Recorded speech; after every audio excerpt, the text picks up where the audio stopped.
It all began on July 30th, 1945, in the sleepy town of Ebensburg, Pennsylvania. A Monday's child, fair of face, Patricia Ann was born at Johnstown Mercy Hospital to Anna and Regis Rosensteel. While Anna kept the home fires burning, Regis mined coal for Bethlehem Steel. Residing at 219 South Caroline Street, the Rosensteel clan included Ed, nicknamed Wimp for his love of hamburgers, Fred, who always had the last word, and little Dickie, who died of pneumonia at the age of 4. Then a couple of years down the road came Patricia Ann, her brother, St. James, and little sister, Buckin Becky Rosensteel. Their neighborhood was a lively place, full of friends including next-door neighbors Ronnie, Joe, and Shirley Frank, as well as Jeannie Springer, Jimmy Miller, and Patricia's first boyfriend, Bucky Fott.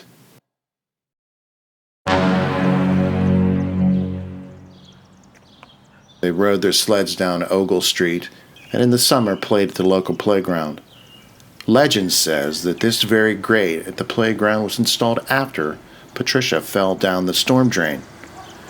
Mr. Rogers says you can never go down the drain, but she did. Is the infamous drain story. For some reason, Pat crawled down the open drain sewer at the corner of Ogle Street and Caroline.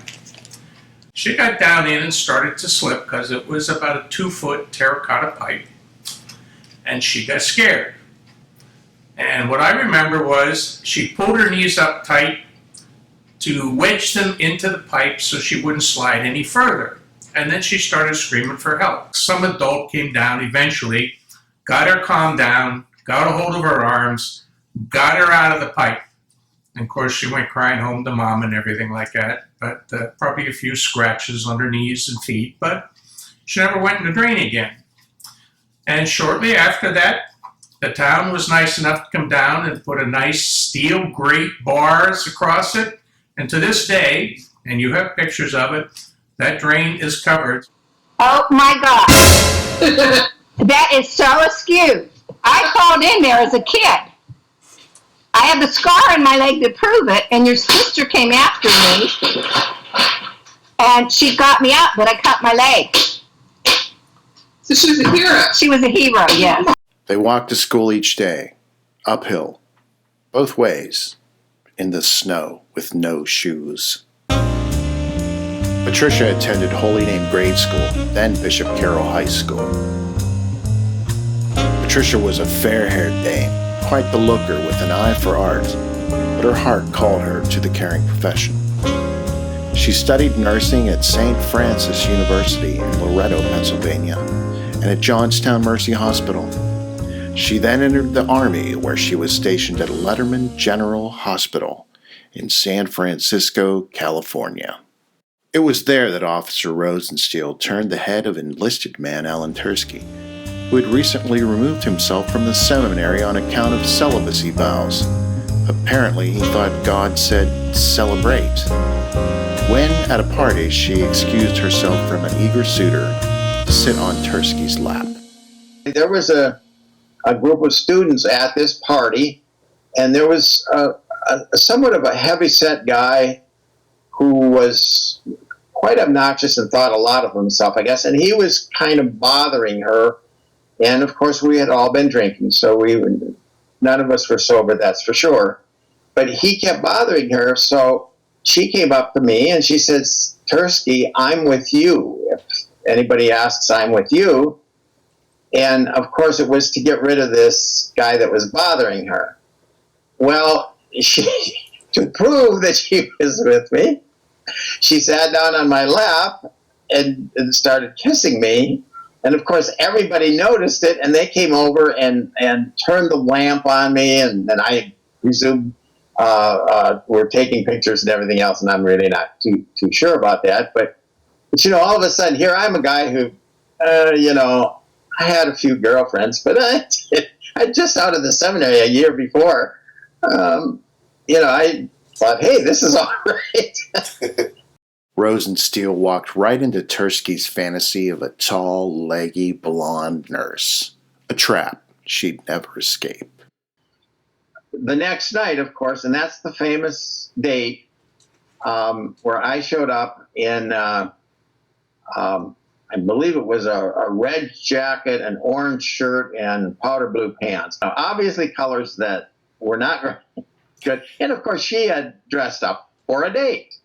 But of course, those clothes were the only clothes I owned, because when I went in the seminary, I gave away all my stuff. And then I came out of the seminary and went immediately into the service. And in the service, you have to send all your clothes home, which for me was basically what I was wearing. But I had no choice. That's what I had to wear. But anyway, that was our famous date.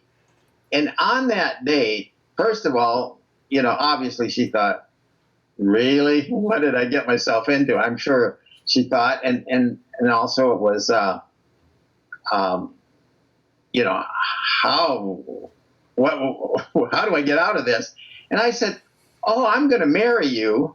I always said I would marry a blonde nurse, and you're a blonde nurse, so I'm going to marry you. I had some real good pickup lines. So I'm not sure quite what on her mind, but I'm sure part of it was probably, I got to get rid of this guy as quick as possible. But of course, we did work together, so she couldn't not see me, as it were. And the truth is, I really don't know how she ever accepted another invitation for a date from me, but she did. Young Turske had his charms. Patricia was smitten, and she prayed that her desire should increase following God's will, and increase it did. She resigned herself to a future without high heels. Patricia and Alan were wed on February 3rd, 1968. They were the last couple to be married at Holy Name Church in Ebensburg. But not this one. The old one has since been torn down. But I'm sure that was a coincidence. The couple returned to California, where they live with their first son, Michael. Hi, Mom. Happy birthday. Remember when I was your only child and it was just you and me and Dad? Those were some good times, huh? Okay, I love you. Happy birthday. Holy cow. No, actually, she's not my real mother. She told me when I was 10 that I was brought in by the gypsies, and they said I wouldn't stop crying. So instead, they decided they were going to get rid of me, and so they left me on their doorstep. So I don't know who my real mother is, but my mother for most of my life took care of me. Then the four Turskes moved to Pittsburgh. They lived at 2694 Philadelphia Avenue in Dormont, then to Carnegie at 7 Terrace Avenue, and then finally 814 Library Avenue. They were fruitful and multiplied. Patricia delivered 9 babies in 13 years. Happy birthday, Mom. I could sing my song that she gave to me. He walked into a bar and sat his lanky frame upon a tall bar stool. And he shouted to the waitress, I just have a glass of anything that's cool.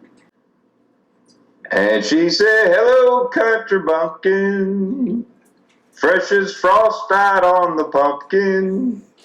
I've seen some sights and life's been something.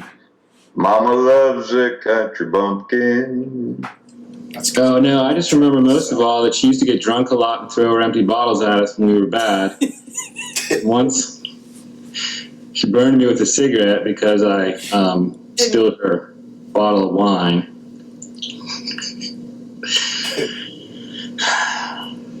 That's all, really. Just a lot of drunken stupors and crying a lot. It's mostly what I remember of my childhood. Oh my gosh.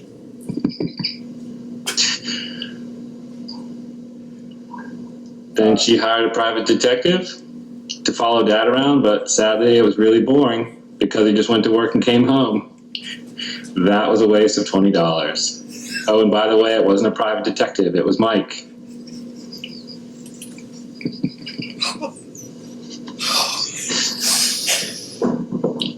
So, 15 minutes, huh? No. Happy birthday, Mama. You're an awesome mom, and I'm so happy that I was blessed to have you in my life. I always cry, so I'm going to cry. But just everything that you've done for me and for my kids. I'm so appreciative. They told us to talk about a memory with you. How do you pick one? You're such an awesome person, and we've had so much fun over the years. I always remember our Christmases together, how you always make everything so special and perfect. And just for picking me up all the time when I fall down. I want to make this positive too. I'm told positive. So I just want you to know how much you're loved and how much you're appreciated. And every single one of us couldn't make it without you, Mom. Happy 70th.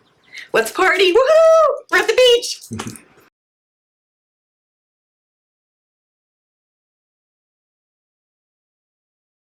All right. Hey, Mom. Wanted to say happy 70th birthday to you. Want you to know that we love you and appreciate everything you've done for us over the years. Asked us to get together and try to relive some memories for you.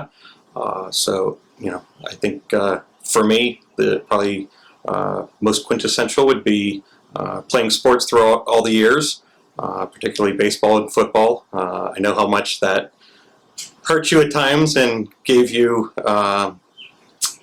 consternation, but you were always there to support me, and I'm appreciative of that and love you, and thank you for being there to support me. Okay, well first, I want you to know the shirt. And a memory that comes to me, there's actually two when I think of Mom. First is when I was, I'm guessing, a teenager. Mom and I were fighting, and I said, "You just don't love me." You know, it's typical teenager things to say. So, Mom, you gave me this card. And it just says, "Daughter, this Christmas I want you to know what a special person I think you are." And you cut out a whole bunch of pictures showing me that you loved me. And you may not have known at the time, but it very much, obviously, is important to me. I still hold on to it dearly. And the other thing that sticks out in my mind about my mother is whenever I was pregnant, your answer was, "Well, it's not what I would have chosen for you, but you will do fine." And you always had that attitude when raising me, and it always meant a lot, that everything will be fine. And that was one of the biggest influences that you passed on to me. And I love you. Happy birthday. In August 2004, after a long illness, death took her seventh child, Lisa Marie Lilybug Butterfly, who is buried with Patricia's parents in Holy Name Cemetery in Ebensburg, Pennsylvania. That December, Alan was transferred to Northwest Savings Bank headquarters in Warren, Pennsylvania. So Alan and Patricia moved to 401 South State Street. As luck would have it, just down the street from Warren State Hospital, the same location that Patricia had attended when she was in nurses training before they'd met. When Alan retired, they returned to Carnegie, where they host holidays for 16, a lot of grandchildren. This year, 2015, Patricia is celebrating her 70th birthday with cake and ice cream and all of her children and grandchildren. Happy birthday, Patricia. Atta girl. Not bad for a dame. Not bad at all.